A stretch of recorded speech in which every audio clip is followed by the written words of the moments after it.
Shaxmatda menga eng yoqadigan figura oxiri farzim bo'ladigan piyoda.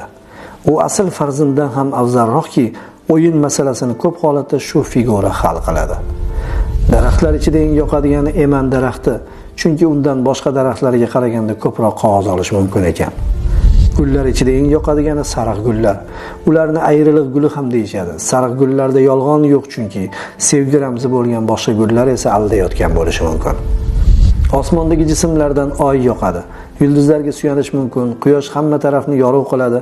Oy esa ko'p yo'lovchini aldaydi deyishadi-yu, ikkinchi tomonini o'ylab ko'rishmaydi. Oy o'zining orqa tomonini ko'rsatmaslik uchun qiladi shu ishlarini. Odamda sir bo'lishi kerak ozgina. Shoirlarning ichida eng yoqadigani Navoiy. Saviya tomondan emas, balki o'zi boy holida, saroyda o'tirgan holida dardli she'rlar bita olgani meni hayratlantiradi. Kambag'al shoir shundoq ham dardli narsa yoza oladi. Kulgular ichidagi eng yoqimli kulgu go'dak kulgusi, chunki u hech kimning ustidan kulmaydi.